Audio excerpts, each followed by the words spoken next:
Federalist number 38, the same subject continued, and the incoherence of the objections to the new plan exposed, by James Madison. It is not a little remarkable, but that in every case reported by ancient history in which government has been established with deliberation and consent, the task of framing it has not been committed to an assembly of men, but has been performed by some individual citizen of preeminent wisdom and approved integrity. Minos, we learn, was the primitive founder of the government of Crete, as Lucus was that of the Locrians. Theseus first, and after him Draco, then and Solon, instituted the government of Athens. Lycurgus was the lawgiver of Sparta. The foundation of the original government of Rome was laid by Romulus, and the work completed by two of his elective successors, Numa and Tullius Hostilius. On the abolition of royalty, the consular administration was substituted by Brutus, who stepped forward with a project for such a reform, which he alleged had been prepared by Servius Tullius, and to which his address obtained the assent and ratification of the Senate and the people. This remark is applicable to Confederate governments also. Amphictyon, we are told, was the author of that which bore his name. The Achaean League received its first birth from Achaeus, and its second from Aratus. What degree of agency these reputed lawgivers might have in their respective establishments, or how far they might be clothed with the legitimate authority of the people, cannot in every instance be ascertained. In some, however, the proceeding was strictly regular. Draco appears to have been entrusted by the people of Athens with indefinite powers to reform its government, and with indefinite powers to reform its government and laws, and Solon, according to Plutarch, was in a manner compelled by universal suffrage of his fellow citizens to take upon him the sole and absolute power of new modeling the constitution. The proceedings under Lycurgus were less regular, but as far as the advocates for a regular reform could prevail, they all turned their eyes towards the single efforts of that celebrated patriot and sage, instead of seeking to bring about a revolution by the intervention of a deliberate body of citizens. Whence could it have proceeded that a people, jealous as the Greeks were of their liberty, should so far abandon the rules of caution as to place their destiny in the hands of a single citizen? Whence could it have proceeded that the Athenians, a people who would not suffer an army to be commanded by fewer than 10 generals, and who required no other proof of danger to their liberties than the illustrious merit of a fellow citizen, should consider one illustrious citizen as a more eligible depositary of the fortunes of themselves and their posterity than a select body of citizens from whose common deliberations more wisdom as well as more safety might have been expected. These questions cannot be fully answered without supposing that the fears of discord and disunion among a number of counselors exceeded the apprehension of treachery or incapacity in a single individual. History informs us likewise of the difficulties with which these celebrated reformers had to contend, as well as the expedients which they were obliged to employ in order to carry their reforms into effect. Solon, who seems to have indulged a more temporizing policy, confessed that he had not given to his countrymen the government best suited to their happiness, but most tolerable to their prejudices. And Lycurgus, more true to his object, was under the necessity of mixing a portion of the violence with the authority of superstition, of securing his final success by a voluntary renunciation, first of his country and then of his life. If these lessons teach us, on one hand, to admire the improvement made by America on the ancient mode of preparing and establishing regular plans of government, they serve not less, on the other, to admonish us of the hazards and difficulties incident to such experiments, and of the great imprudence of unnecessarily multiplying them. It is an unreasonable conjecture that the errors which may be contained in the plan of the convention are such as to have resulted rather from the defect of antecedent experience on this complicated and difficult subject than from a want of accuracy or care in the investigation of it, and consequently such as will not be ascertained until an actual trial shall have pointed them out. This conjecture is rendered probable but by the particular case of the Articles of Confederation. It is observable that among the numerous objections and amendments suggested by the several states, when these articles were submitted for their ratification, not one is found which alludes to the great and radical error which on actual trial has discovered itself. And if we accept the observations which New Jersey was led to make, rather by her local situation than by her peculiar foresight, it may be questioned whether a single suggestion was of sufficient moment to justify a revision of the system. There is abundant reason, nevertheless, to suppose that immaterial as these objections were, they would have been adhered to with a very dangerous inflexibility in some states, had not a zeal for their opinions and supposed interests been stifled by the more powerful sentiment of self-preservation. One state, we may remember, persisted for several years in refusing her concurrence, although the enemy remained the whole period at our gates, or rather in the very bowels of our country. Nor was her pliancy in the end affected by a lesser motive than fear of being chargeable with protracting the public calamities and endangering the events of the contest. Every candid reader will make the proper reflections on these important facts.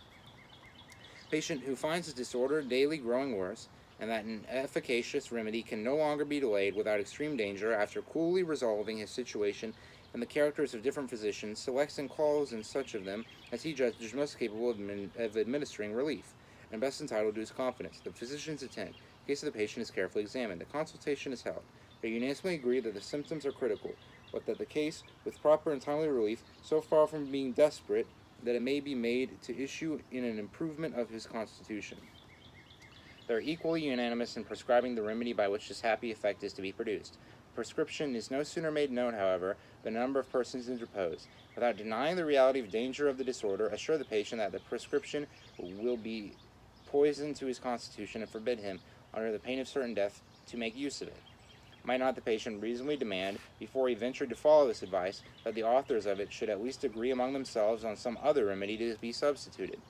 And if he found them differing as much from one another as from his first counselors, would he not act prudently in trying the experiment unanimously recommended by the latter, rather than be hearkening to those who could neither deny the necessity of a speedy remedy nor agree in proposing one?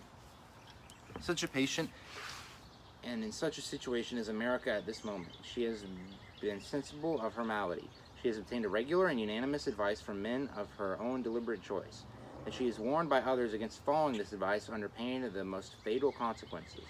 Do the monitors deny the reality of the danger? No. Do they deny the necessity of some speedy and powerful remedy? No. Are they agreed? Are any two of them agreed in their objections to the remedy proposed, or in the proper one to be substituted? Let them speak for themselves. This one tells that the proposed constitution ought to be rejected because it is not a confederation of the states, but a government over individuals. Another admits that it ought to be a government over individuals to a certain extent, but by no means to the extent proposed. A third, not object to the government of individuals, or to the extent proposed, but to the want of a Bill of Rights. A fourth concurs in the absolute necessity of a Bill of Rights, but contends it ought to be declaratory, not of the personal rights of individuals, but of the rights reserved to the states in their political capacity. A fifth is of opinion that a Bill of Rights of any sort would be superfluous and misplaced, and that the plan would be unexceptionable but for the fatal power of regulating the times and places of election. An objector in a large state exclaims loudly against the unreasonable equality of representation in the Senate. An objector in a small state is equally loud against the dangerous inequality in the House of Representatives. From this quarter, we are alarmed with the amazing expense from the number of persons who are to administer the new government. From another quarter, and sometimes from the same quarter, on another occasion, the cry is that the Congress will be but a shadow of a representation, and that the government would be far less objectionable if the number and the expense were doubled. A patriot in a state that does not import or export discerns insuperable objections against the power of direct taxation. The patriotic adversary in a state of great exports and imports is not less dissatisfied with the whole burden of taxes, that the whole burden of taxes may be thrown on consumption. This politician discovers in the Constitution a direct and irresistible tendency to monarchy, that is equally sure it will end in aristocracy. Another is puzzled to say which of these shapes it will ultimately assume, but sees clearly it must be one or the other of them, whilst a fourth is not wanting, who with no less confidence affirms that the Constitution is so far from having a bias towards either of these dangers that the weight on that side will not be sufficient to keep it upright and firm against its opposite propensities. With another class of adversaries to the Constitution, the language is that the legislative, executive, and judiciary departments are intermixed in such a manner as to contradict all the ideas of regular government and all the requisite precautions in favor of liberty.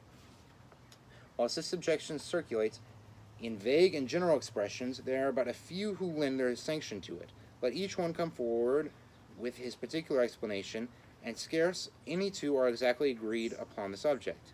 In the eyes of one, the junction of the Senate with the President in the responsible function of appointing to offices instead of vesting this executive power in the executive alone is the vicious part of the organization.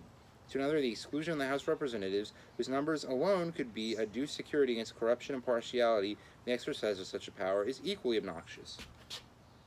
With another, the admission of the President to any share of a power which must ever be a dangerous engine in the hands of the executive magistrate is an unpardonable violation of the maxims of Republican jealousy. No part of the arrangement, according to some, is more inadmissible than the trial of impeachments by the Senate, which is alternately a member both of the legislative and executive departments, when this power so evidently belongs to the judiciary department. We concur fully, reply others, in the objection to this part of the plan, but we can never agree that a reference of impeachments to the judiciary authority would be an amendment of the error. Our principal dislike to the organization arises from the extensive powers already lodged in that department.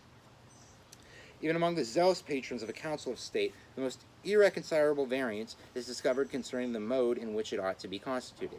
The demand of one gentleman is that the council should consist of a small number to be appointed by the most numerous branch of the legislature. Another would prefer a larger number and considers it as a fundamental condition that the appointment should be made by the President himself. As it can give no umbrage to the writers against the plan of the federal Constitution, let us suppose that as they are the most zealous, so they are also the most sagacious of those who think the late convention were unequal to the task assigned to them, and that a wiser and better plan might and ought to be substituted. Let us further suppose that their country should concur, both in this favorable opinion of their merits and in their unfavorable opinion of the convention, and should accordingly proceed to form them into a second convention with full powers for the express purpose of revising and remolding the work of the first. Were the experiment to be seriously made, though, it requires some effort to view it seriously. Even in fiction, I leave it to be decided by the sample of opinions just exhibited, whether, in their enmity to their predecessors, they would, in any one point, depart so widely from their example as in the discord and ferment that would mark their own deliberations, or whether a constitution now before the public would not stand as fair a chance for immortality as Lycurgus gave to that of Sparta by making its change to depend on his own return from exile and death. If it were to be immediately adopted and were to continue in force, not until a better, but until another, should be agreed upon by this new assembly of lawgivers. It is a matter both of wonder and regret that those who raise so many objections against the new Constitution should never call to mind the defects of that which is to be exchanged for it. It is not necessary that the former should be perfect. It is sufficient that the latter is more imperfect. No man would refuse to give brass for silver or gold because the latter had some alloy in it. No man would refuse to quit a shattered and tottered habitation for a firm and commodious building because the latter had not a porch to it, or because some of the rooms might be a little larger or smaller, or the ceiling a little higher or lower than his fancy would have planned them. But waiving illustrations of this sort, is it not manifest that most of the capital objections urged against the new system lie with tenfold weight against the existing Confederation? Is an indefinite power to raise money dangerous in the hands of the federal government? The present Congress can make requisitions to any amount they please, and the states are constitutionally bound to furnish them. They can emit bills of credit as long as they will pay for the paper. They can borrow both abroad and at home as long as a shilling will be lent. Is an indefinite power to raise troops dangerous? The Confederation gives to Congress that power also, and they have already begun to make use of it. Is it improper and unsafe to intermix the different powers of government in the same body of men? Congress, a single body of men, are the sole depositary of all the federal powers. Is it particularly dangerous to give the keys of the Treasury and command of the Army into the same hands? The Confederation places them both in the hands of Congress. Is the Bill of Rights essential to liberty? The Confederation has no Bill of Rights. Is it an objection against the new Constitution that empowers the Senate, with the concurrence of the executive, to make treaties which are to be the laws of the land? The existing Congress, without any such control, can make treaties which they themselves have declared and most of the states have recognized to be the supreme law of the land. Is the importation of slaves permitted by the new Constitution for 20 years? By the old, it is permitted forever. I should be told that however dangerous this mixture of powers may be in theory, it is rendered harmless by the dependence of Congress on the states for the means of carrying them into practice. That however large the mass of powers may be, it is in fact a lifeless mass. Then say I, in the first place, the Confederation is chargeable with the still greater folly of declaring certain powers in the federal government to be absolutely necessary, and at the same time rendering them absolutely nugatory. And in the next place, that if the Union is to continue, and no better government be substituted, effective powers must either be granted to or assumed by the existing Congress, in either of which events the contrast just stated will hold good. But this is not all. Out of this lifeless mass has already grown an excrescent power which tends to realize all the dangers that can be apprehended from the defective construction of the supreme government of the Union. It is now no longer a point of speculation and hope that the Western Territory is a mine of vast wealth to the United States, although it is not of such a nature as to extricate them from their present distresses, or for some time to come to yield any regular supplies for the public expenses, yet must it hereafter be able, under proper management, both to effect a gradual discharge of the domestic debt and to furnish for a certain period liberal tributes to the federal treasury. A very large proportion of this fund has been already surrendered by individual states, and it may with reason be expected that the remaining states will not persist in withholding similar proofs of their equity and generosity. We may calculate, therefore, that a rich and fertile country, as of an area equal to the inhabited extent of the United States, will soon become a national stock. Congress have assumed the administration of this stock. They have begun to render it productive. Congress have undertaken to do more. They have proceeded to form new states, to erect temporary governments, to appoint officers for them, and to prescribe the conditions on which such states shall be admitted into the Confederacy. All this has been done, and yet done without the least color of constitutional authority. Yet no blame has been whispered, no alarm has been sounded. A great and independent fund of revenue is passing into the hands of a single body of men who can raise troops to an indefinite number and appropriate money to their support for an indefinite period of time. And yet there are men who have not only been silent spectators of this prospect, but who are advocates for the system which exhibits it, and at the same time urge against the new system the objections which we have heard. Would they not act with more consistency in urging the establishment of the latter as no less necessary to guard the Union against the future powers and resources of a body constructed like the existing Congress than to save it from the dangers threatened by the present impotency of that assembly? I mean not by anything here to throw censure on the measures which have been pursued by Congress. I am sensible they could not have done otherwise. The public interest, the necessity of the case, imposed upon them the task of overleaping their constitutional limits. But is not the fact an alarming proof of the danger resulting from a government which does not possess regular powers commensurate to its objects? A dissolution or usurpation is a dreadful dilemma to which it is continually exposed. Publius.